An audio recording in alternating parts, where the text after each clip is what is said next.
ஒன்று சாமுவேலின் புஸ்தகம் 30ஆம் அதிகாரம் 19ஆம் வசனம். அவர்கள் கொள்ளையாடி கொண்டு போன எல்லாவற்றிலும் சிறியதிலும் பெரியதிலும் குமாரரிலும் குமாரத்திகளிலும் ஒன்றும் குறைபடாமல் எல்லாவற்றையும் தாவீது திருப்பிக் கொண்டான். ஒன்றும் குறைவுபடாமல் எல்லாவற்றையும் தாவீது திருப்பிக் கொண்டார். சிக்லாக்கில் எல்லாவற்றையும் இழந்து போன தாவீது, எல்லாவற்றையும் இழந்து போன தாவீது அவனோடு கூட இருந்த ஜனங்களை குறித்து வேதம் சொல்லுகிறது. வாசிக்கலாம். 1 சாமுவேலின் புஸ்தகம் 22ஆம் அதிகாரம் 2ஆம் வசனத்தை நீங்கள் வாசிக்கும் பொழுது, தாவீதோடு கூட இருந்த ஜனங்கள் யார் என்று சொல்லி பார்க்கும் பொழுது வாசிங்க. ஒடுக்கப்பட்டவர்கள், கடன்பட்டவர்கள், முறுமுறுக்கிறவர்கள் யாவரும் அவருடனே கூடிக்கொண்டார்கள். அவன் அவர்களுக்கு தலைவனானான். இந்த பிரகாரமாக ஏறக்குறைய 400 பேர் அவனோடு இருந்தார்கள். தாவீதோடு கூட இருந்தவர்கள் யார் என்று சொல்லி பார்க்கும் பொழுது, ஒடுக்கப்பட்டவர்கள், கடன்பட்டவர்கள், முறுமுறுக்கிறவர்கள், இவர்களுக்கு தலைவன் யார் என்று சொன்னால் தாவீது. வேதத்தில் சவுலுக்கு பயந்து ஓடிக்கொண்டிருந்த தாவீது, அவனை பின்பற்றினவர்கள் ஒடுக்கப்பட்டவர்கள், முறுமுறுக்கிறவர்கள், கடன்பட்டவர்கள். இவர்கள் 400 பேருக்கு யார் தலைவனாக இருக்கிறார் அப்படின்னு சொன்னா தாவீது. இப்போ இவர்களோடு கூட தான் இவர் பயணப்பட்டு கொண்டிருக்கிற அந்த நேரத்தில் சிக்லாக்கில் எல்லா காரியத்தையும் அமலேக்கியர்கள் என்ன பண்ணிட்டாங்க, ஒருவரையும் கொன்று போடாமல் எல்லாவற்றையும் சிறைப்பிடித்து கொண்டு போய்விட்டார். இவர்கள் பார்க்கும் பொழுது ஒருவரும் இல்லை என்று சொன்ன பொழுதுதான் தாவீது எல்லாரும் ஜனங்களோடு கூட சேர்ந்து அழும் பொழுது 5ஆம் வசனத்தில் நீங்க வாசிக்கும் பொழுது, தாவீதின் 2 மனைவிகளாகிய இஸ்ரேலின் ஊராளான அகினோவாமும் கர்மேல் ஊரான நாபாலின் மனைவியா இருந்த அபிகாயிலும் சிறை பிடித்து கொண்டு போகப்பட்டார். தாவீது மிகவும் நெருக்கப்பட்டான். சகல ஜனங்களும் தங்கள் குமாரர் குமார்த்திகள் நிமித்தம் மனக்கிலேசமானதினால் அவனை கல்லெறிய வேண்டும் என்று சொல்லிக் கொண்டார். தலைவனாயிருந்த தாவீது எல்லா ஜனங்கள் சிறைப்பிடிக்கப்பட்டு தன் குடும்பம், தன்னுடைய எல்லா மனைவி, பிள்ளைகள், மிருக ஜீவன்கள் எல்லாம் சிறைப்பிடிக்கப்பட்ட பின்பதாக தாவீதோடு கூட இருந்த ஜனங்கள் எல்லாரும் என்ன சொன்னார்களாம், இவனை கல்லெறிந்து கொல்லப்பட வேண்டும் என்று சொல்லி, இவன் கல்லெறிந்து கொல்லப்பட வேண்டும்.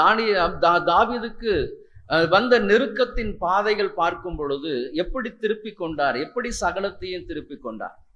தாவீது எப்படி சகலத்தையும் திருப்பிக் கொண்டார்? நெருக்கத்தின் பாதையில். இன்றைக்கு நம்முடைய வாழ்க்கையில் ஒரு சின்ன பிரச்சனைகள் வரும் பொழுது, போராட்டங்கள் வரும் பொழுது, சஞ்சலங்கள் வரும் பொழுது நம் ஆண்டவரை விட்டு பின்வாங்கி போகிறவர்களாய் காணப்படுகிறோம். ஆனா சவுல் ஒரு பக்கம் பின்தொடர்ந்து வந்து கொண்டிருக்கிறான். தன்னுடைய ஜீவனை குறித்து நிச்சயம் இல்லாத ஒரு வாழ்க்கை. எந்த நேரத்திலும் சவுல் என்னை கொன்று போடுவான் என்று பயந்து மறைந்து வாழ்ந்து கொண்டிருந்த தாவீதோடு கூட இருந்த ஜனங்களும் எப்படிப்பட்டவர்களாய் காணப்பட்டாங்க? முறுமுறுக்கிற ஜனங்களாய் இருந்தாங்க, கடன் பட்டவர்களாய் இருந்தார்கள். வேதனை நிறைந்தவர்களாய் காணப்பட்ட ஒடுக்கப்பட்ட ஜனங்களாய் இருந்தவர்களுக்கு தலைவனாய் இருந்தான். ஆனாலும் அந்த இடத்திலும் கூட அவன் எப்படி இல்லை, மனரமியமா இல்லை. எல்லாவற்றையும் இழக்க கொடுத்தவுடன் அவனோடு கூட இருந்த ஜனங்கள் எல்லாரும் தாவீதை கொன்று போடும்படியாக கற்களை எடுத்துக்கொண்டான்.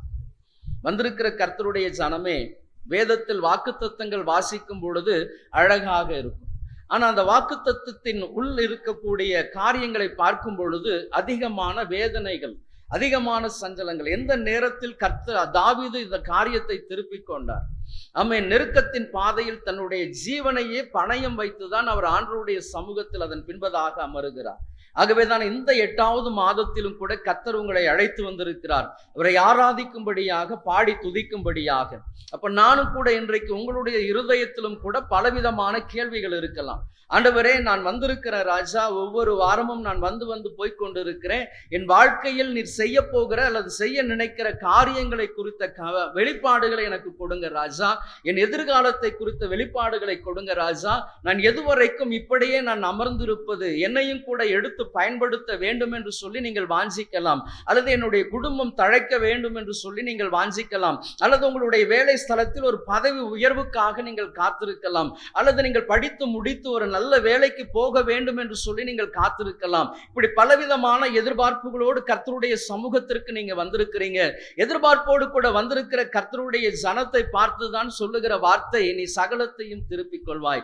நெருக்கம் இருக்கலாம் ஐயா, உன்னை படிக்க வச்சு நீ சும்மா இருந்தா எப்படி ஐயா? குடும்பத்துல நெருக்கம் இருக்கலாம், வேலை ஸ்தலத்தில் உங்களுக்கு கொடுக்கப்படுகிற வேலைகள் மிகவும் பாரமா இருக்கலாம். ஐயா, என்னோடு கூட இருக்கிற என்னுடைய சக ஊழியர்கள் என்னை அதிகமாக டார்ச்சர் பண்றாங்க ஐயா, என்னை போட்டு மிதித்து கொண்டிருக்கிறார்கள். நெருக்கத்தின் மத்தியில தான் நான் என்ன பண்ணி கொண்டிருக்கிறேன், இந்த வேலையை நான் செய்து கொண்டிருக்கிறேன். தாவீதோடு கூட இருந்த ஜனங்கள் தான் தாவீதை கல்லெறிந்து கொள்ளும்படியாக கற்களை எடுத்துக்கொண்டாங்க. ஒருவேளை நெருக்கத்தின் பாதையில் நீங்கள் இப்படி இருக்கலாம், அல்லது உங்க சொந்த குடும்பத்துல நீங்க எல்லாராலும் பகைக்கப்படுகிறவர்களாய் காணப்படலாம்.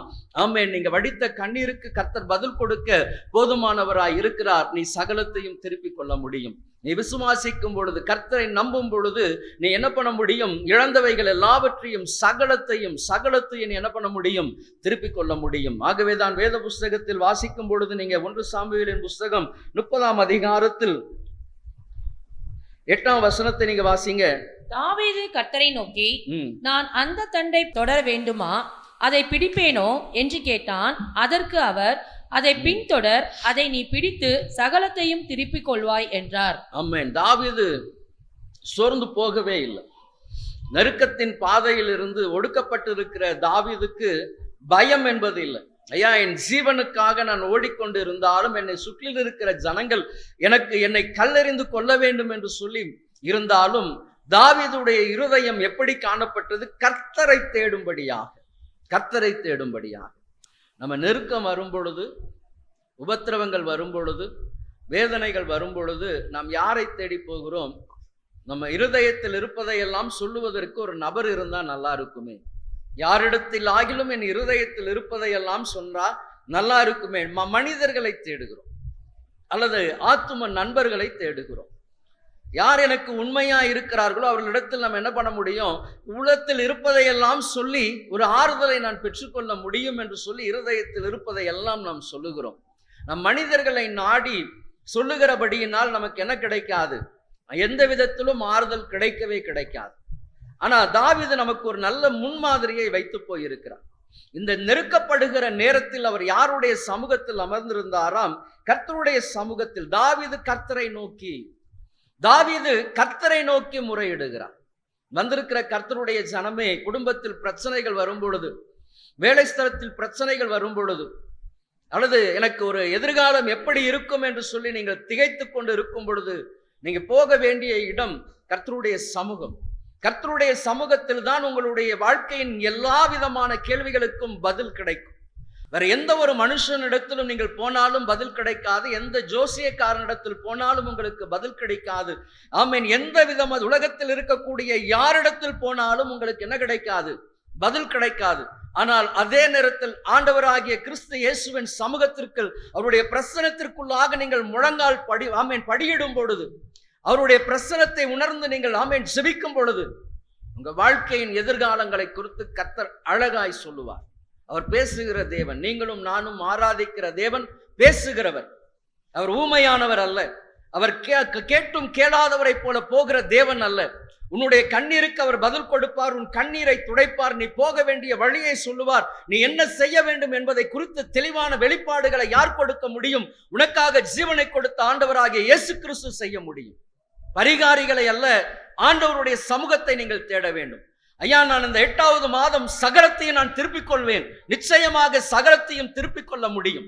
எப்பொழுது திருப்பிக் கொள்ள முடியும்?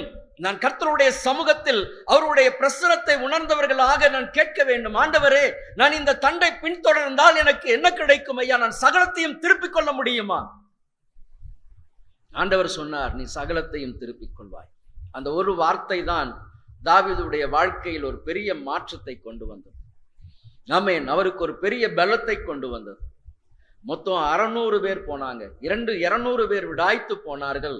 ஆனால் 400 பேரை கொண்டு அவர்கள் ஒரு நாள் சாயங்காலத்திலிருந்து மறுநாள் வரைக்கும் அவர்கள் யுத்தம் செய்து, ஆமென், அவர்கள் என்ன பண்ணினார்களாம்? இப்ப வாசிக்கலாம் அந்த 19ஆம் வசனம். அவர்கள் கொள்ளையாடி கொண்டு போன எல்லாவற்றிலும் சிறியதிலும் பெரியதிலும் குமாரரிலும் குமாரத்திகளிலும் ஒன்றும் குறைவுபடாமல் எல்லாவற்றையும் தாவீது திருப்பிக் கொண்டான். எல்லா ஆடு மாடுகளையும் தாவீது பிடித்து கொண்டான். அவைகளை தங்கள் மிருக ஜீவன்களுக்கு முன்னாலே ஓட்டி, இது தாவீதின் கொள்ளை என்றார்கள். ஆமென். ஒன்றும் இழந்து போகாதபடி, ஒரு சின்ன துரும்பை கூட விடாதபடிக்கு ஆமென் தாவீது பிடித்து கொண்டான். காரணம் என்ன? தாவீது பரிகாரிகளை தேடி ஓடல, தனக்கு பக்கத்தில் அருகில் இருந்த ராஜாக்களுடைய உதவிகளை நாடி போகல, அல்லது எனக்கு ஒத்தாசை அனுப்பும்படி தங்களுடைய சொந்த ஜனங்களை எழுப்பி கொண்டு போகல. யாரை தேடினான்? கர்த்தரை தேடினான். நெருக்கம் வரும் பொழுது ஆண்டவரை தேடுங்க. என் குடும்பத்துல சமாதான குறைச்சல் இருக்குது ஐயா, ஐக்கிய குறைச்சல் இருக்கு, என் குடும்பத்துல வருமான குறைச்சல் காணப்படுகிறது. கர்த்தரை தேடுங்க, கர்த்தரை தேடுங்க. அவர் உங்களுக்கு என்ன கொடுப்பார்? பாதை காண்பிப்பார். நம்முடைய ஆண்டவர் பாதை காண்பிக்கிறவர். எந்த காரியத்தை செய்ய வேண்டும், எந்த காரியத்தை செய்யக்கூடாது என்கிற வெளிப்பாடுகளை யார் கொடுப்பார் அப்படின்னு சொன்னா ஆண்டவர் கொடுப்பார். யாரு எப்படிப்பட்ட காரியத்தை செய்ய வேண்டும், எப்படிப்பட்ட காரியத்தை செய்யக்கூடாது என்பதற்கெல்லாம் நம்ம யாரிடத்துல கேட்கணும்? கர்த்தருடைய சமூகத்துல. ஆகவேதான் நன்னாள் எங்க வந்து முறையிட்டாலாம் கர்த்தருடைய ஆலயத்தில் கர்த்தருடைய சன்னதியில் வந்து அவர் என்ன பண்ணாரா? கண்ணீர் விட்டார். வாசிக்கலாம் 1 சாமுவேலின் புஸ்தகம் 1ஆம் அதிகாரம் 10ஆம் வசனத்தை நீங்க வாசிங்க. அவள் போய் மனங்கசிந்து மிகவும் அழுது கர்த்தரை நோக்கி விண்ணப்பம் பண்ணி, சேனைகளின் கர்த்தாவே தேவரீர் உம்முடைய அடியாளின் சிறுமியை கண்ணோக்கி பார்த்து உம்முடைய அடியாளை மறவாமல் நினைந்தருளி உமது அடியாளுக்கு ஒரு ஆண் பிள்ளையை கொடுத்தால் அவன் உயிரோடு இருக்கும் சகல நாளும் நான் அவனை கர்த்தருக்கு ஒப்பு கொடுப்பேன், அவன் தலையின் மேல் சவர கத்தி படுவதில்லை என்று ஒரு பொருத்தனை பண்ணினாள். அவள் போய் மனம் கசந்து மிகவும் அழுது கர்த்தரை நோக்கி விண்ணப்பம் பண்ணினார். ஆமென். அப்போ கர்த்தருடைய சமூகத்தில் மட்டும்தான் நீங்கள் சகலத்தையும் திருப்பிக் கொள்ள வேண்டிய அல்லது கொள்ளக்கூடிய உத்தரவாதத்தை கர்த்தர் மட்டும்தான் கொடுக்க முடியும். ஆமென். மற்றவர்களுடைய காரியங்களை இச்சித்து கேட்பதல்ல. ஐயா, நான் இழந்து போன காரியங்கள், ஐயா இழந்து போன காரியங்கள். ஒரு முறை ஒரு மதுரையில நடந்த ஒரு சம்பவம். ஒரு வீட்டை கொள்ளையடித்து போன ஒரு கூட்டம் போகும் பொழுது அவருடைய சர்டிஃபிகேட்டை எல்லாத்தையும் அவங்க வீட்டில் ஒன்றுமே இல்லை அப்படின்றதுனால அந்த சகோதரன் படித்து வைத்திருந்த அவருடைய சர்டிஃபிகேட் எல்லாமே என்ன பண்ணிட்டாங்க? கொண்டு போயிட்டாங்க. ஒரு மனுஷன் படித்து முடித்ததற்கு பின்பதாக அவருக்கு வேலை வாய்ப்பு எது மிக முக்கியம் அப்படின்னு சொல்லா அவங்களுடைய படித்த அந்த சர்டிஃபிகேட் தான் மிக முக்கியம். இப்போ எல்லா காரியம் வீட்டில் பணம் இல்லை, எதுவுமே இல்லை அப்படின்னோடனே அவங்க என்ன பண்ணிட்டாங்க? இந்த சர்டிஃபிகேட் இருக்கக்கூடிய அந்த ஃபைலை கொண்டு போயிட்டாங்க. அப்போ இவர் அந்த வாலிபன் ஒரு கிறிஸ்தவர், என்ன பண்ணணும் அப்படின்னு சொல்லி தெரியல. அப்போ அவர் ஆலயத்துல போய் ஜெபம் பண்ணினார். ஆண்டவரே, நான் இப்படி எல்லாவற்றையும் இழந்து போயிருக்கேன், நம்பிக்கை அதுதான் ஐயா, என் வாழ்க்கையின் ஆதாரமா இருக்கக்கூடியது நான் படித்ததற்கான அந்த சர்டிபிகேட் தான். நான் என்ன பண்ண போறேன், என் எதிர்காலங்கள் எப்படி இருக்க போகுது, எப்படி நான் அதை ரெக்கவர் பண்ண போறேன்னு எனக்கு ஒன்றுமே தெரியலையேன்னு சொல்லிட்டு ஆண்டவருடைய சமூகத்தில் அவர் புலம்பி அழுதிருக்கிறார். அப்ப ஆண்டவர் சொல்லியிருக்கிறார், இந்த வசனத்தை வைத்து சொல்லியிருக்கிறார், நீ சகலத்தையும் திருப்பிக் கொள்வாய், நீ ஒன்றும் குறைவுபடாதபடிக்கு நீ என்ன பண்ண போற? சகலத்தையும் திருப்பிக் கொள்வாய், சகலத்தையும் திருப்பிக் கொள்வாய். அவர் ஜெபம் பண்ணி விட்டு அவர் கடந்து வரும்பொழுது அந்த வைகை ஆற்று பக்கத்துல ஒரு இடத்துல வந்து உட்கார்ந்து இருக்கிறார். சரி, நம்ம வாழ்க்கையினை எப்படி நம்ம பார்த்து கொள்ள போகிறோம் அப்படின்னு சொல்லி தெரியலையே அப்படின்னு சொல்லி இருக்கும் பொழுது அவர் உட்கார்ந்துருந்த பக்கத்துல பாத்தீங்கன்னா கிழித்து போடப்பட்ட அந்த சர்டிபிகேட்டோட ஒவ்வொரு காரியமாய் வந்திருக்கு. அவர் எடுத்து பார்த்துட்டு இது என்னது சர்டிபிகேட் மாதிரி இருக்கேன்னு சொல்லிட்டு அதுக்கு பின்பதாக அந்த சர்டிபிகேட் எல்லாத்தையும் எடுத்து பார்த்தா இவருடைய சர்டிபிகேட் தான். அதை எடுத்துட்டு போனவங்க அது எதற்கும் பிரோஜனம் இல்லைன்னு சொல்லி கிழித்து போட்டாங்க. இவருடைய சர்டிபிகேட் எல்லாமே ஒன்று கூட ஒரு பேப்பர் கூட மிஸ் ஆகாதபடிக்கு அவர் என்ன பண்ணார்? எல்லாவற்றையும் திருப்பி கொண்டார். இப்போ கர்த்தருடைய வார்த்தை, அந்த மனுஷன் கர்த்தரை நம்பினபடியினால் எந்த விதத்தில் ஒரு சின்ன பார்ட்டு கூட போகாதபடிக்கு அந்த சர்டிபிகேட் முழுவதுமாக அவர் திருப்பி கொண்டார். இப்போ ஆண்டவருடைய சமூகத்துல தான் நமக்கு என்ன கிடைக்கும்? பதில் கிடைக்கும், பதில் கிடைக்கும். என் மகனுக்கு திருமண காரியம் செய்ய போகிறேன், எங்க போகணும்? ஆண்டவருடைய சமூகத்துக்கு போகணும். ஐயா, நான் என் பிள்ளைகளுக்கு ஏற்ற வரனை பார்க்கணும் ராஜா, நான் கர்த்தருடைய சமூகத்தில் இருக்கிறேன். குடும்பத்துக்கு வர வேண்டிய மகன் அல்லது மகள் எப்படி இருக்கணும்? ஏற்ற துணையாய், ஒரு நல்ல மணவாட்டியாய், மணவாளனாய் காணப்படணும் ராஜா. குணாதிசயங்கள், கர்த்தருக்கு பயப்படுகிற பயம் காணப்படணும். விருப்பங்களை சொல்லும் பொழுது ஆமென், கர்த்தர் அந்த விருப்பங்களை என்ன பண்ணுவார்? நிறைவேற்ற போதுமானவராய் இருக்கிறார். அப்போ இந்த நாளிலும் கூட வந்திருக்கிற கர்த்தருடைய ஜனமே, நீங்கள் சகலத்தையும் திருப்பிக் கொள்ளும்படியாக கர்த்தர் உங்களை அழைத்திருக்கிறார். அப்போ வேதத்தில் வாசிக்கலாம். சங்கீதங்களின் புஸ்தகம் 71 சங்கீதம் 5 வசனத்தை வாசிங்க.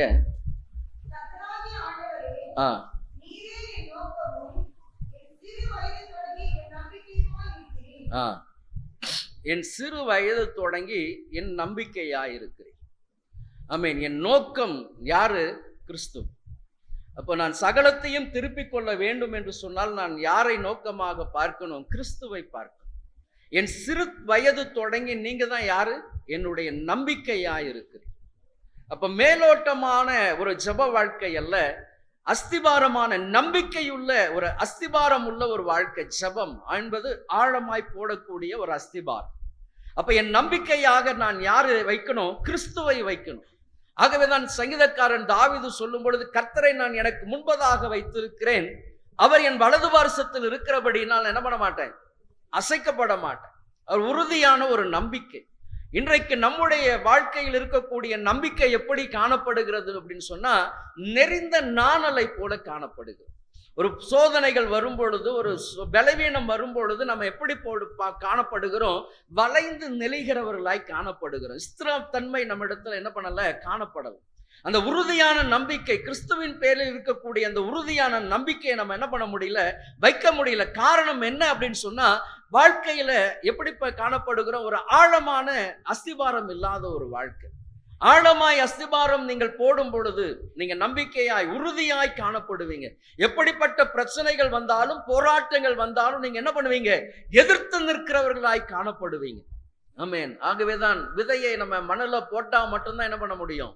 பலனை எதிர்பார்க்க முடியும். அப்ப வேத வசனமாகிய வசனங்கள் இன்றைக்கு நிறைய பேருடைய கையில இருக்கு, பாக்கெட்ல இருக்கு. ஆனா விதைக்கப்பட வேண்டிய இடமாகிய நல்ல இருதயத்துல என்ன பண்ணல? வசனங்கள் விதைக்கப்படல. வசனங்கள் விதைக்கப்படாதபடியினால் நம்ம நிறைய வசனங்கள் சொல்லுகிறோம், நிறைய வசனம் மனப்பாடமாய் பேசுகிறோம், எல்லா காரியத்தையும் சொல்லி நல்ல வாக்குத்தத்தங்களை சொல்லி எல்லாம் ஜெபிக்கிறோம்.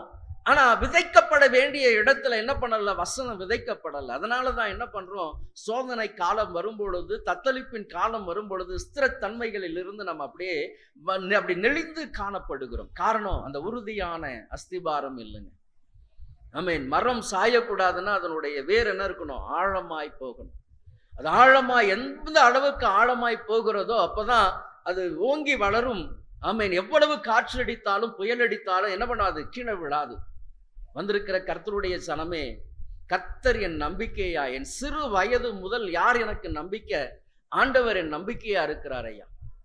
நான் சகலத்தையும் திருப்பிக் கொள்ள வேண்டும் என்று சொன்னால் என் நம்பிக்கை யார் மீது இருக்கணும்? கர்த்தர் மீது இருக்கணும். உறுதியான ஒரு நம்பிக்கை காணப்படணும்.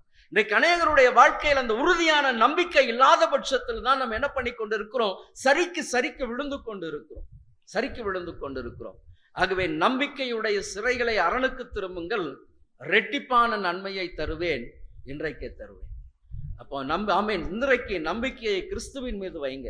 ஆண்டவரே, நீர் என் நம்பிக்கை ராஜா, வேற யாருமே கிடையாது, எனக்கு நீர் மாத்திரம் தான் நம்பிக்கை. நான் உண்மை மட்டும்தான் நான் நம்பி சார்ந்து ஜீவிக்கணும் ஐயா, வேற யாரும் எனக்கு கிடையாது, நான் உண்மை நம்பிக்கையாக வைக்கிறேன் என்று சொல்லி நீங்கள் கிறிஸ்துவை ஆமென் உறுதியான நம்பிக்கைக்குள்ளாக நீங்கள் வரும் பொழுது உங்க வாழ்க்கைகளை கர்த்தர் அழகாய் நேர்த்தியாய் கொண்டு செல்வார். அப்ப இந்த நம்பிக்கைக்குள்ளாக நான் என்னென்ன ஆசீர்வாதங்களை எல்லாம் பெற்றுக்கொள்ள முடியும்? சிறு வயது முதல் கர்த்தர் எனக்கு நம்பிக்கையா இருக்கிறார் ஐயா. அப்ப இந்த நம்பிக்கைக்குள்ளாக கர்த்தர் எனக்கு வைத்திருக்கிற ஆசீர்வாதங்கள் என்ன? ஆண்டவரை நம்புகிறபடினால் எனக்கு கிடைக்கக்கூடிய பாக்கியங்கள் என்ன ஐயா? என்ன? முதல் காரியம், கிறிஸ்து எனக்கு நம்பிக்கையா இருக்கும் பொழுது கர்த்தர் எனக்கு என்ன பண்ணுவார்னா, நல்ல ஆரோக்கியத்தை கர்த்தர் எனக்கு வைத்திருக்கிறார். நல்ல ஆரோக்கியம் உள்ள ஒரு வாழ்க்கை. இந்த உலகத்துல நீங்க தேட வேண்டிய காரியம் எது அப்படின்னு சொன்னா, ஒரு நல்ல ஆசீர்வாதம் அப்படின்னு சொன்னா ஆரோக்கியம் உள்ள ஒரு வாழ்க்கை. ஆரோக்கியம் உள்ள மருத்துவமனைகள்ல போய் பார்க்கும் பொழுது நீங்க பார்க்கலாம், எத்தனை பேருக்கு எப்படிப்பட்ட வேதனைகள் எல்லாம் இருப்பாங்க, எப்படிப்பட்ட வேதனைகள் நிறைந்த மனிதர்கள் நம்மை சுற்றில் இருக்கிறாங்க. அழுகையோடு கண்ணீரோடு கூட எத்தனையோ ஜனங்கள் இருக்கிறாங்க. ஆனா இந்த ஜனங்கள் மத்தியில கர்த்தர் உங்களையும் என்னையும் எப்படி வைத்திருக்கிறார்? ஆரோக்கியம் உள்ளவர்களாய் வைத்திருக்கிறார். ஆரோக்கியம் உள்ளவர்களாய். அப்ப கர்த்தர் கொடுத்திருக்கிற நல்ல இந்த ஆரோக்கியத்திற்கு நீங்க என்ன பண்ணணும்? காத்துக்கொள்ளணும். அப்ப கர்த்தர் என் நம்பிக்கையா இருக்கும் பொழுது நீங்க வேத புஸ்தகத்தை வாசிக்கும் பொழுது வாசிக்கலாம். மத்தேயு எழுதின சுவிசேஷம் 9ஆம் அதிகாரம் 20-21 வாசிங்க.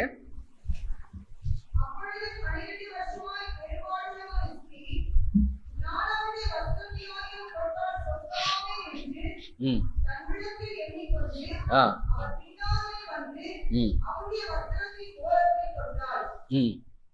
12 வருஷமாய் பெரும்பாடு உள்ள ஒரு ஸ்திரீ.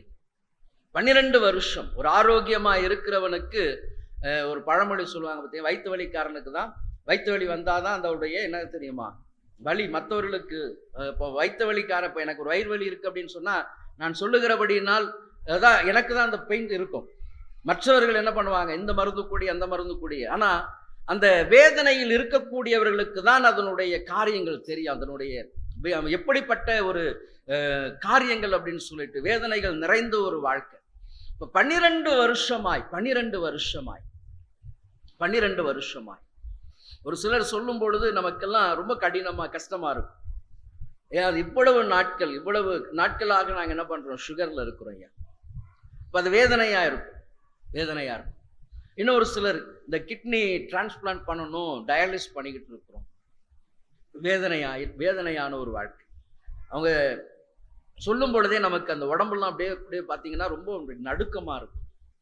இப்போ ஒவ்வொரு காரியங்கள், ஐயா எனக்கு ஹார்ட் அட்டாக் வந்திருக்குது ஐயா, அப்போ இருதயம் பலவீனப்பட்டு இருக்கு, ரொம்ப ஹார்ட் ஒர்க் பண்ணாதீங்கன்னு சொல்லியிருக்கிறாங்க. இப்போ நுரையீரல்ல எனக்கு பாதிப்பு இருக்குது, கண்களில் பாதிப்பு இருக்கு, என் சரீரத்துல இந்த இடத்துல ஒரு கட்டி இருக்குது. இப்படிப்பட்ட காரியத்தை எல்லாம் நாம் கேட்கிறோம். அப்ப அந்த வேதனையில் இருக்கக்கூடிய அந்த ஜனங்கள்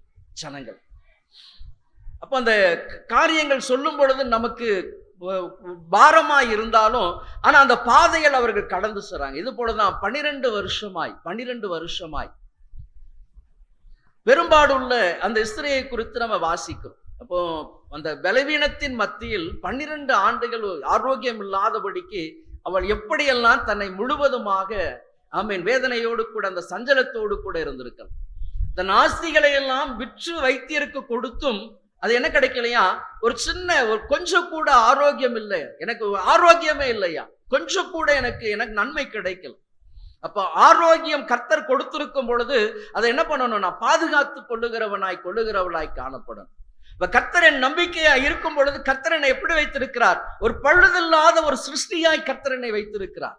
அப்ப பழுதில்லாத உறுப்புகளை கர்த்தர் கொடுத்திருக்கும் பொழுது நான் அதை செம்மையாய் பாதுகாத்து கொள்ளணும். அப்போ பெரும்பாடு உள்ள ஸ்திரீயுடைய வாழ்க்கையில ஒரு அந்த பெரும்பாடு அந்த உதரத்தின் ஊரல் வந்த பொழுது 12 ஆண்டுகள் வேதனையோடு கூட ஒவ்வொரு நாளும் அவள் போராடி தன் ஆஸ்திகளை எல்லாம் விற்று கடைசியாக எங்கு வருகிறாளாம்? இயேசு வருகிறார் என்று கேள்விப்பட்ட பொழுது அந்த கூட்டத்தில் வந்து அவருடைய வஸ்திரத்தின் ஓரத்தை தொட்ட பொழுது 12 ஆண்டுகளாக இருந்த அந்த உதரத்தின் ஊரல் நின்று போனது. உடனடியான ஒரு ஆரோக்கியம். வந்திருக்கிற கர்த்தருடைய ஜனமே நல்லா புரிஞ்சுக்கிடுங்க. கர்த்தர் உங்களுக்கு ஆரோக்கியத்தை கொடுத்திருக்கிறார் அப்படின்னு சொன்னா அதுக்கு நன்றி சொல்லணும், அதை காத்துக்கொள்ளணும். அதுதான் கர்த்தர் நம்பிக்கையா இருக்கும் பொழுது எனக்கு பழுதில்லாத உறுப்புகளை கொடுத்திருக்கிறார். ஆகவேதான் கடூரன் என்ன பண்ணுறான்னா தன் உடலை அலக்கழிக்கிறான். அப்ப ஏற்ற வேளையில் ஆகாரம் சாப்பிட்டு ஏற்ற வேலை இன்னைக்கு நம்மளுடைய ஆகார முறைகள் எல்லாம் என்ன பண்ணிருச்சு? மாறிட்டு எல்லாமே மாறினபடியினால நம்முடைய சரீரத்தின் உறுப்புகளில் அநேகருக்கு அநேக பிரச்சனைகள் காணப்படுகிறது. அப்போ கர்த்தரனுடைய நம்பிக்கையா இருக்கும் பொழுது கர்த்தர் எனக்கு செம்மையான உறுப்புகளை நல்ல ஆரோக்கியமான உறுப்புகளை கொடுத்திருக்கும் பொழுது நான் அதை காத்துக்கொள்ளணும். ஒருவேளை நீங்க பாதிக்கப்பட்டிருந்தால், ஆரோக்கியத்தில் குறைவுபட்டு இருந்தால், இன்றைக்கு ஆண்டவருடைய சமூகத்துல சொல்லுங்க, ஆண்டவரே நான் இப்படிப்பட்ட பலவீனத்தில் இருக்கிறேன் ஐயா, நான் பலவீனத்தில் இருந்து கொண்டு இருக்கிறேன், எனக்கு நல்ல ஆரோக்கியத்தை கொடுங்க ராஜா, என் சரீரத்துல இப்படிப்பட்ட பிரச்சனைகளோடு கூட வந்திருக்கிறேன், ஆமேன், எனக்கு ஒரு நல்ல விடுதலையை கொடுங்க தகப்பனே என்று சொல்லி நீங்கள் மன்றாடும் பொழுது கர்த்தர் நீங்கள் ஆமேன் ஆரோக்கியத்தை நீங்க என்ன பண்ண முடியும்? இழந்த ஆரோக்கியத்தை பெற்றுக்கொள்ள முடியும். ஆமேன். தாவீது சகலத்தையும் திருப்பிக் கொண்டது போல கர்த்தர் உங்களுக்கும் ஆரோக்கியத்தை வைத்திருக்கிறார். இன்னைக்கு உங்க அவயங்கள் ஏதாகிலும் பலவீனப்பட்டு இருந்தால் இன்னைக்கு ஆண்டவருடைய சமூகத்துல, ஆண்டவரே நீர் என் நம்பிக்கை ராஜா, நீர் என் நம்பிக்கையா இருக்கும் பொழுது, பெரும்பாடுள்ள ஸ்திரிக்கு 12 ஆண்டுகளாக வேதனையோடு கூட உழன்று கொண்டிருந்த அந்த மகளுக்கு நீர் விடுதலை கொடுத்தீர் ராஜா. எனக்கும் அந்த விடுதலையை கொடுங்க ராஜா. நான் உம்மை நம்பி வந்திருக்கிறேன். இந்த நல்ல உயிர்த்தெழுந்த காலை வேளையில் உம்மை ஆராதித்திருக்கிறேன், பாடி துதித்திருக்கிற ராஜா. நான் எதிர்பார்ப்பது உம்முடைய அப்பா கரத்தில் இருந்து வருகிற அந்த ஆரோக்கியத்தை எதிர்பார்க்கிறேன். நீர் எனக்கு கொடுத்த அந்த ஆரோக்கியம் உள்ள வாழ்க்கையை எனக்கு திரும்ப கொடுங்க என்று சொல்லி கேளுங்க. கர்த்தர் ஆரோக்கியத்தை கொடுக்க வல்லமையுள்ளவராயிருக்கிறார். யோவான் எழுதின சுவிசேஷம் 5ஆம் அதிகாரம் 5ஆம் வசனத்தை நீங்க வாசிக்கும் பொழுது, 38 வருஷம் வியாதி கொண்டிருந்த ஒரு மனுஷன் அங்கே இருந்தான். படுத்திருந்த அவனை இயேசு கண்டு அவன் வெகு காலமாய் வியாதிஸ்தன் என்று அறிந்து அவனை நோக்கி, சொஸ்தமாக வேண்டும் என்று விரும்புகிறாயா என்று கேட்டார். அதற்கு வியாதிஸ்தன், ஆண்டவரே, தண்ணீர் கலக்கப்படும் போது என்னை குளத்தில் கொண்டு போய் விடுகிறதற்கு ஒருவரும் இல்லை.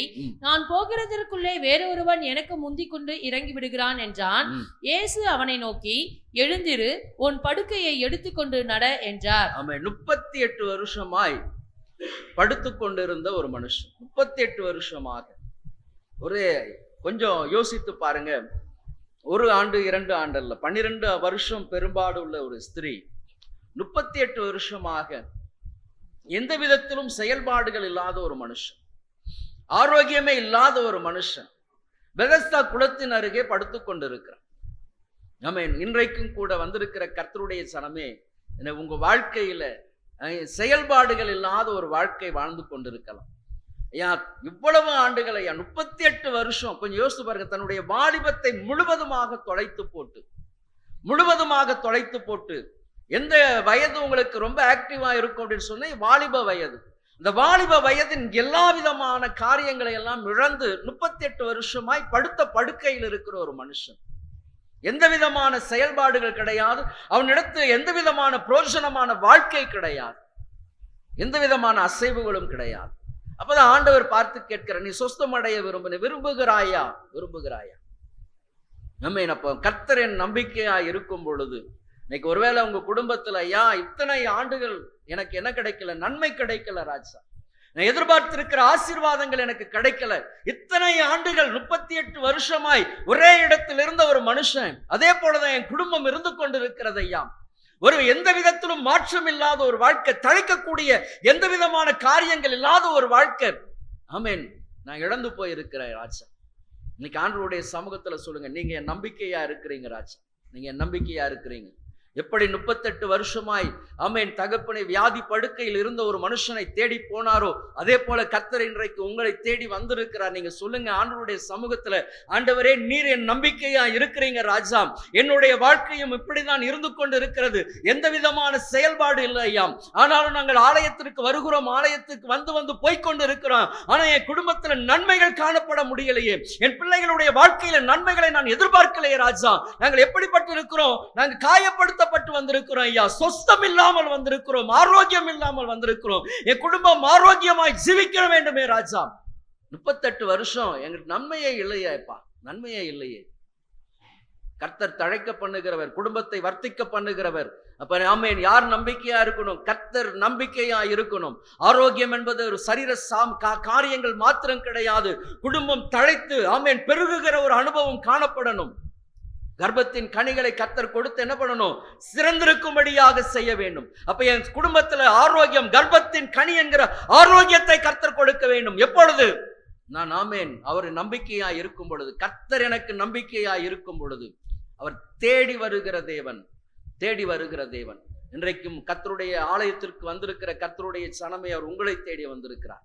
நன்மை எதிர்பார்த்திருக்கலாம், ஆசீர்வாதத்தை எதிர்பார்த்திருக்கலாம். ஆண்டவருடைய சமூகத்துல முழங்கால் படியிட்டு உங்களை தாழ்த்துங்க. தாவீது சகலத்தையும் திருப்பிக் கொண்டது போல நானும் சகலத்தையும் திருப்பிக் கொள்ளணும் ராஜா. என் குடும்பம் தழைக்கணும், என் குடும்பம் ஆசீர்வதிக்கப்படும், என் குடும்பம் பெருக வேண்டும் ராஜா, குடும்பம் பெருக வேண்டும். கர்த்தர் சொன்னால் செய்து முடிக்கிற தேவன். 8வது மாதத்தின் எதிர்பார்ப்புகளோடு கூட காத்திருங்க. ஆமென் ஆமென். விசுவாசத்தை வர்த்திக்க பண்ணுங்க. எப்படி இருக்கக்கூடாது? நெறிந்த நாணலை போல் இருக்கக்கூடாது.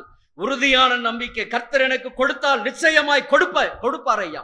அவர் கொடுப்பேன் என்று வாக்கு கொடுத்தால் நிச்சயமாய் எனக்கு கொடுப்பார். ஆமென். மனிதன் மாறலாம், கர்த்தர் மாற மாட்டார். ஆமென். அவர் வசனித்தால், அவர் சொன்னால் நிச்சயமாக நிறைவேற்றுவார். அதற்கு நான் பாத்திரவானாய் காணப்படணும். ஆமென். ஆகவே இன்றைக்கு நம்பிக்கையை யார் மீது வைங்க?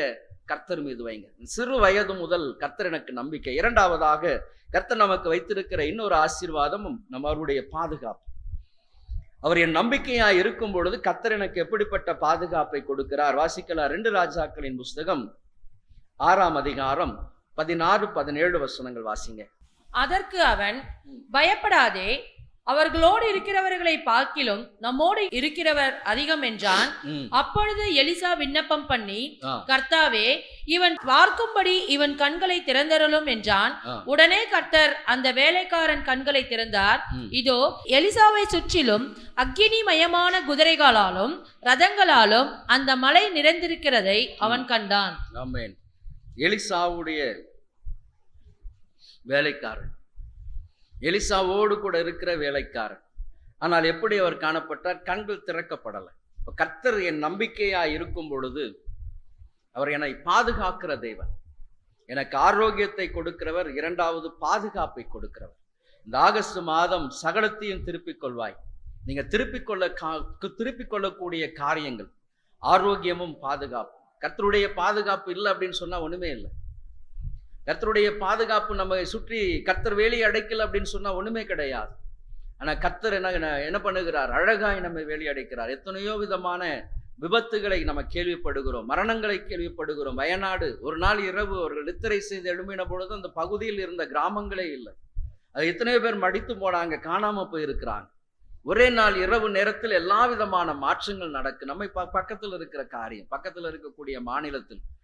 அப்போ இப்படிப்பட்ட சம்பவங்கள் எல்லாம் நடந்து கொண்டு இருக்கும் பொழுது கர்த்தர் நமக்கு ஒரு நல்ல பாதுகாப்பை கொடுத்திருக்கிறார். இந்தோனேஷியா தேசத்தில் ஒரு 2004ஆம் வருஷத்துல வந்த சுனாமி நினைக்கிறேன் இல்லையா, 26.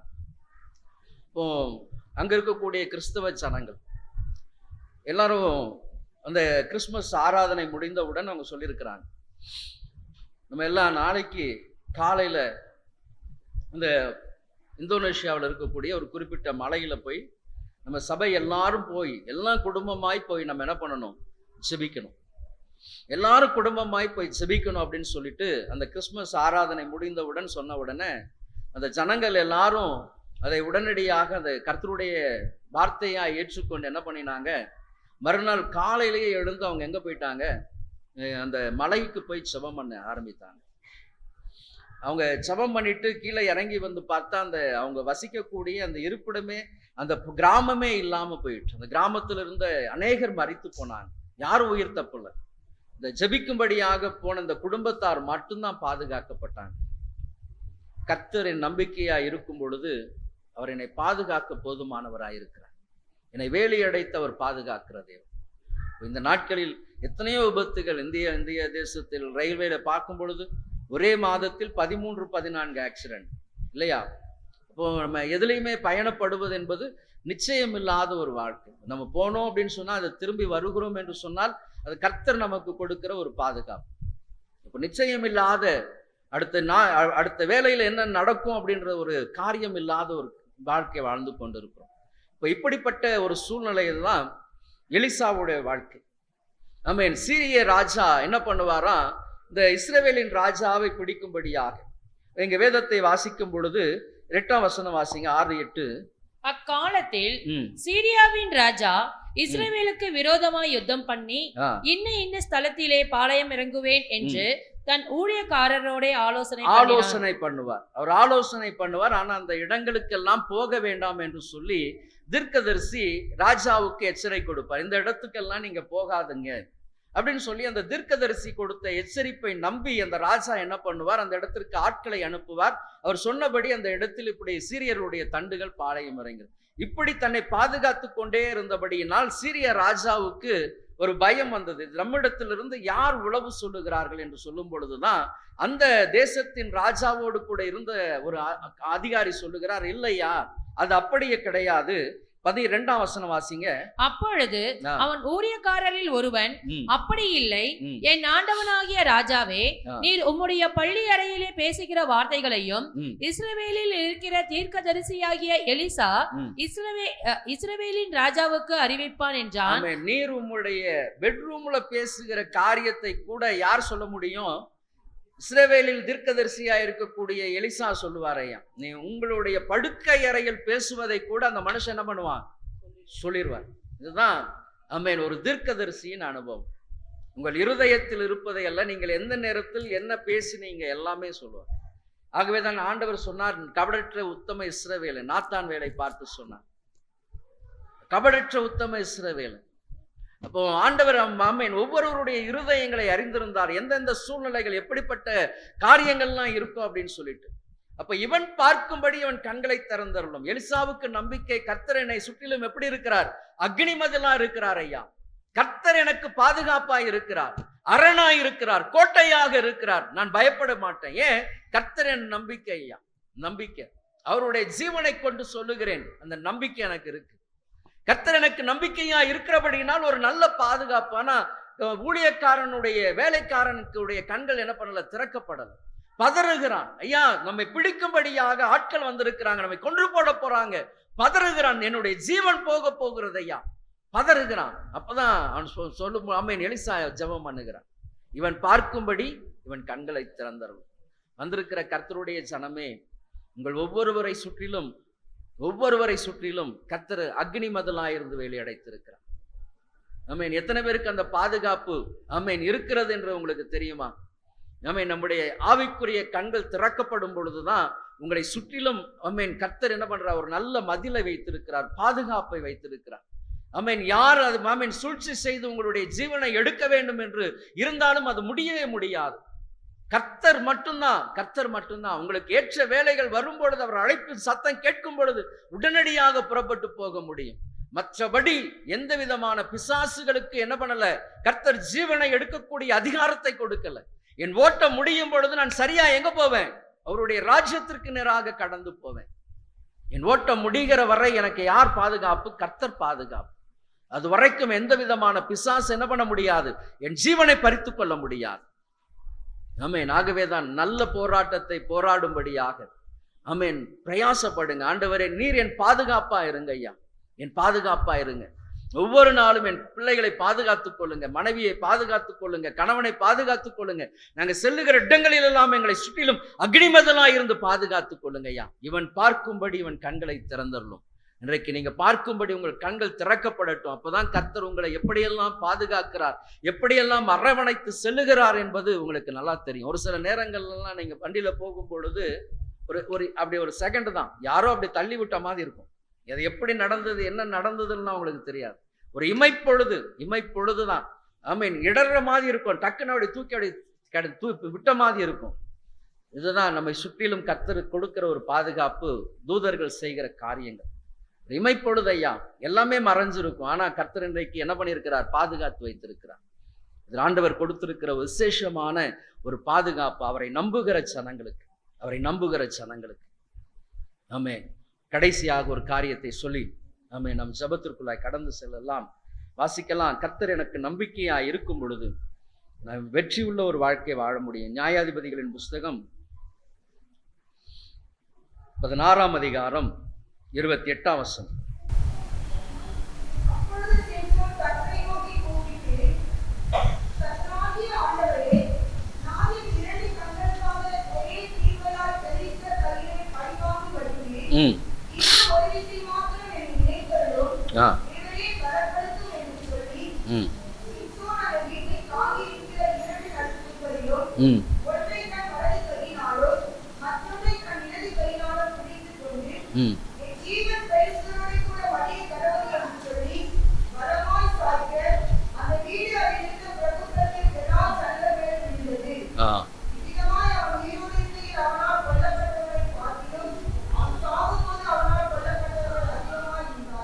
ஆமென். கர்த்தரின் நம்பிக்கை ஒரு வெற்றியுள்ள ஒரு வாழ்க்கை, வெற்றியுள்ள ஜெயமுள்ள ஒரு வாழ்க்கை.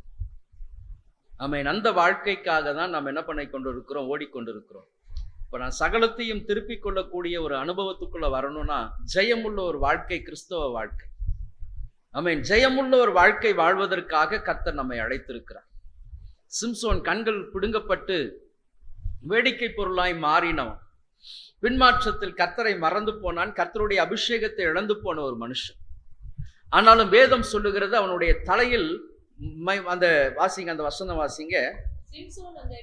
இல்ல, அந்த அவனுடைய தலையில் அந்த 22ஆம் வசனம் பாருங்க. அவன் தலைமயிர் சிரைக்கப்பட்ட பின்பும் திரும்பவும் முளைக்க தொடங்கிற்று. அவன் அபிஷேகத்தை இழந்து போனான். தன்னுடைய ரகசியத்தை என்ன பண்ணினா தெளிலாடத்தில் சொன்னா, அவன் வேடிக்கை பொருளாக மாற்றப்பட்டான். கண்கள் பிடுங்கப்பட்டவனாக, அவன் பலம் அவனை விட்டு போனதை அவன் அறியவே இல்லை. அப்போ அபிஷேகத்தை இழந்து, ஆண்டவருடைய சத்தத்தை இழந்து, பிரசனத்தை இழந்தவனாக காணப்பட்ட சிம்சோனுடைய வாழ்க்கை. அப்போ எல்லாம் முடிந்தது என்று நினைத்த ஒரு சூழ்நிலையில தான் அவனுடைய தலையில் மறுபடியுமாக மயிர் முளைக்க தொடங்கினது. மாத்திரமல்ல, அவன் சொன்னா, இந்த ஒரு விசை என்னை என்ன பண்ணுங்க, நினைத்தருளும் தேவனே, என்னை இந்த ஒரு விசை நினைத்தருளும். பின்மாற்றத்தின் வாழ்க்கையிலிருந்து ஆமென் மறுபடியுமாக ஜீவனுக்குள்ளாக வந்த சிம்சோனுடைய வாழ்க்கை. வந்திருக்கிற கர்த்தருடைய ஜனமே, வெற்றியுள்ள ஒரு வாழ்க்கைக்கு கர்த்தர் உங்களுக்கு கொடுத்திருக்கிற அந்த அபிஷேகம் தான் என்ன பண்ணும், வெற்றியுள்ள வாழ்க்கைக்கு நேராக பயணப்பட்டு போகும். அப்ப கர்த்தரின் நம்பிக்கையா இருக்கும் பொழுது, கர்த்தருடைய அபிஷேகம் என் மீது இருக்கும் பொழுது, ஆமென், என்னென்ன காரியங்களை எல்லாம் நான் செய்கிறேன் அந்த காரியங்களை எல்லாம் கர்த்தர் ஜெயமாய் மாற்றுவான். வேத புஸ்தகத்தில் தானியேலின் காரியம் ஜெயமாய் இருந்தது. காரணம் என்ன? கர்த்தர் மீது இருந்த நம்பிக்கை. ஆமென். கர்த்தர் அவன் மீது வைத்திருந்த அந்த அபிஷேகம். எந்த காரியத்திற்கும் பயப்படாதபடி கர்த்தருடைய சமூகத்தில் அமர்ந்திருந்த அந்த ஜெயமுள்ள ஒரு ஆமென் ஜெப வாழ்க்கை அவரை ஜெயமுள்ளவனாய் மாற்றினது. அதுபோலதான் சிம்சோன், ஐயா வாழ்க்கை முடிந்தது, இனி அவ்வளவுதான் அப்படின்னு சொல்லி நினைக்கும் பொழுதுதான் சிம்சோன் ஜெபிக்கிறார், தேவனே என்னை ஒரு விசை நினைத்தரணும் ஐயா, என்னை ஒரு விசை நினைத்தரணும் ராஜா, நான் உம்மை விட்டு பின்வாங்கி போனது உண்மைதான் ராஜா, ஆனாலும் எனக்கு ஒரு விசை எனக்கு பலனை கொடுங்க ஐயா, ஒரு விசை எனக்கு பலன் கொடுங்க, நான் இன்னும் சுகவாழ்வு வாழ வேண்டும் என்று சொல்லி அவன் ஜெபிக்கவில்லை. ஒரு விசை என்னை நினைத்தரணும் ராஜா, என்னை ஒரே ஒரு விசை நினைத்தரணும் அப்படின்னு சொல்லி ஜெபம் பண்ணி அந்த தூண்களை அவன் ஆமென் சாய்த்த பொழுது ஆமென் கர்த்தரை அருவருக்கிற எல்லா ஜனங்களும் ஆண்டு போனாங்க, சிம்சோனும் ஆண்டு போனா. ஆனா ஜெயமுள்ளவனாய் ஆமென் காணப்பட்டான். வந்திருக்கிற கர்த்தருடைய ஜனமே, இன்னைக்கு கர்த்தருடைய அன்பை விட்டு நீங்க தூர போயிருக்கிறீங்களா? என் வாழ்க்கை ஆசீர்வதிக்கப்படலை, என் வாழ்க்கை கட்டப்படலை, தூர போயிருக்கிறீங்களா? இன்னைக்கு வாங்க, மறுபடி வாங்க. சிம்சோனை அழைத்த தேவன் இன்றைக்கும் உண்மையுள்ளவராய் இருக்கிறார். அவர் உங்களுக்கும் ஆமென் பதில் செய்ய போதுமானவராய் இருக்கிறார். ஐயா, நான் தகப்பனே, தரிசன கண்களை நான் இழந்து போய் இருக்கிறேன் ஐயா, கர்த்தரை முகமுகமாய் பார்க்கக்கூடிய அந்த தரிசனத்தின் கண்களை நான் இழந்து போய் இருக்கிறேன். இன்னைக்கு ஆண்டவருடைய சமூகத்துக்கு வாங்க. ஆமென். கர்த்தர் அன்பாய் அழைக்கிறார். நீங்க பெற்றுக்கொள்ள முடியும், இழந்ததை பெற்றுக்கொள்ள முடியும். ஆமென். சிம்சோனை ஆமென் பலப்படுத்தினவர் உங்களையும் பலப்படுத்துவார், திடப்படுத்துவார், தைரியப்படுத்துவார், உங்களையும் கொண்டு செல்வார். என் சிறு வயது முதல் அவர் என்னுடைய நம்பிக்கை. இந்த நம்பிக்கைக்குள்ளாக தான் கர்த்தர் என்னை ஆரோக்கியமாய் வைக்கிறார், பாதுகாக்கிறார், ஜெயமுள்ள ஒரு வாழ்க்கைக்கு நேராக என்னை கொண்டு போகிறார். ஆமென். இதுதான் கிறிஸ்தவ வாழ்க்கை. ஆமென். ஸ்மித் விகில்ஸ்வர்த் கர்த்தரால் வல்லமையாய் பயன்படுத்தப்பட்ட ஒரு மனுஷன், வல்லமையான ஒரு ஊழியத்தை செய்தவர். 1947 ஆண்டுகள்ல தான் அவர் மரித்து போனார். நான் சொல்வது ஒரு 200-300 வருஷத்துக்கு முன்னாடிலாம் கிடையாது. இப்ப சமீபமாய் வாழ்ந்து மறைந்த ஒரு மனுஷன். ஒரு முறை அவர் ஒரு ஊழியத்தை முடித்து விட்டு மதியான சாப்பாட்டிற்காக ஒரு வீட்டிற்கு போயிருக்கிறார். அவரை அழைத்து கொண்டு போயிருக்கிறார். அழைத்து கொண்டு போன பொழுது அந்த வீட்டில் எஜமானருக்கு முழங்காலுக்கு கீழாக 2 கால்களும் கிடையாது. ஒரு வீல் சேர்ல உட்கார்ந்து கொண்டு அவரை வரவேற்றிருக்கிறார். ஐயா வாங்க ஐயா அப்படின்னு சொல்லிட்டு. இப்போ ஸ்மித் விகில்ஸ்வர்த்துக்குள்ளாக ஒரு காரியம், என்னை வரவேற்கக்கூடிய மனுஷனுக்கு இப்படி கால்கள் இல்லையே அப்படின்னு சொல்லிட்டு அவர் சொல்லியிருக்கிறார். நாளைக்கு காலையில போயிட்டு உன் காலுக்கு என்ன பண்ண, ஷூவை வாங்கி போடு, நாளைக்கு காலையில என்ன பண்ண, போய் ஷூவை வாங்கி போடு அப்படின்னு சொல்லிட்டு இவர் சாப்பிட்டு போயிட்டார். இந்த மனுஷனுக்கு ரொம்ப ஒரு வேதனை. அவர் ஜபம்லாம் பண்ணலை, சொல்லிட்டு போயிட்டார், நீ ஷூ வாங்கி போடுன்னு சொல்லி ஜபம் பண்ணிட்டு சாப்பிட்டு போயிட்டார். அப்போ இவருக்கு ஒரே வேதனை, என்னையா ஒரு ஊழியக்காரன் என்னை வந்து இப்படி பரியாசம் பண்ணிட்டு போயிட்டாரே அப்படின்னு சொல்லி ரொம்ப வேதனைப்பட்டிருக்கிறார். என்ன ஊழியம் செய்கிறாங்க அவங்கெல்லாம் அப்படின்னு சொல்லி. அன்னைக்கு இரவு ஒரு இரவு படுக்கைக்கு போகும் பொழுது ஒரு சத்தம், என் தாசனாகிய ஸ்மித் விகில்ஸ்வர்த் உனக்கு என்ன சொன்னானோ அதை செய். என் தாசனாகிய ஸ்மித் விகில்ஸ்வர்த் உனக்கு என்ன சொன்னானோ அதை செய். மறுபடி அந்த சத்தம் வந்த உடனே இவர் விடியற் காலையிலே எழுந்து ஒரு ஷூ கடைக்கு போயிட்டார். ஷூ கடைக்கு போயிட்டார். காலையில ஷூ கடை திறக்கிறவன் வந்து என்ன, காலையிலேயே ஒரு பிச்சைக்காரன் வந்து உட்கார்ந்துருக்கிறானேன்னு சொல்லி திறத்திருக்கிறான். அப்போ அவர் சொல்லியிருக்கிறார், நான் பிச்சை எடுக்க வரல, இந்த மாதிரி என் காலுக்கு ஷூ வாங்க வந்திருக்கிறேன்னு. அவன் காலையிலேயே பயங்கரமா சிரிச்சுட்டு, உனக்கு தான் 2 காலுமே இல்லையா, நீ ஷூ வாங்க வந்திருக்கிற, என்னை என்ன கெலி பண்றியா அப்படின்னு சொல்லிட்டு திட்டி இருக்கிறார். திட்டின உடனே அந்த மனுஷன், இல்லை நான் ஷூ வாங்கி போட தான் வந்திருக்கிறேன், ஷூ எனக்கு வேணும் அப்படின்னு சொல்லி ரொம்ப பிடிவாதம் பிடிச்ச உடனே ஒரு கடையை திறந்து அதுக்கு பின்பதாக உள்ள போயிட்டு, என்னையா ஷூ வேணும், என்ன சைஸ் வேணும் அப்படின்னோடனே 8ஆம் நம்பர் சைஸ் அப்படின்னோடனே அந்த 8ஆம் நம்பர் சைஸை எடுத்து அந்த பெடல் மேலே வச்ச உடனே அவருடைய முழங்கால இருந்து அந்த கால் அப்படி வளர்ந்து அந்த ஷூக்குள்ள போச்சான். நடந்த ஒரு உண்மை சம்பவம், கதெல்லாம் கிடையாது, கட்டுக்கதெல்லாம் கிடையாது, நடந்த சம்பவம். ஆமேன். கர்த்தர் எனக்கு பாதுகாப்பாய் இருக்கும் பொழுது, ஆமேன், எனக்கு ஆரோக்கியம், பாதுகாப்பு, ஜெயமுள்ள ஒரு வாழ்க்கை. ஒரு ஊழியக்காரனாய் ஒரு விசுவாசியாய் நீங்க இருந்தா இப்படிப்பட்ட வாழ்க்கை வாழணும். கர்த்தரின் நம்பிக்கையாய் மாறும் பொழுது உன் கண்கள் திறக்கப்படணும்னு சொன்னா திறக்கப்படணும். அதுதான் வல்லமை உள்ள ஒரு வாழ்க்கை. நீ நொண்டி நடக்கக்கூடாது. உன் கால் உறுதி ஆகட்டும். ஆமென். இயேசுவின் நாமத்தினால நடன்னு சொன்னா நடக்கணும். இதுதான் கிறிஸ்தவ வாழ்க்கை. இதுதான் கர்த்தரின் நம்பிக்கையா இருக்கும் பொழுது கர்த்தரின் வாயின் வார்த்தைகளை என்ன பண்ணுவார்? கனப்படுத்துவார். சொல்லுகிறபடி அவன் சொல்லுகிறபடியே ஆகும். ஆமென். இந்த மலையை பார்த்து பெயர்ந்து தள்ளுண்டு போ, சமுத்திரத்தில் போய் விழு அப்படின்னு சொன்னா அவன் சொன்னபடி ஆகும். எப்பொழுது? நீங்க கர்த்தரை நம்பும் பொழுது உங்க வார்த்தைகளை கர்த்தர் என்ன பண்ணுவார்? நிறைவேற்றுவார். இதுதான் கர்த்தர் இந்த மாதத்தில் நமக்கு வைத்திருக்கிற ஆசீர்வாதம். கண்களை மூடி செபிக்கலாம்.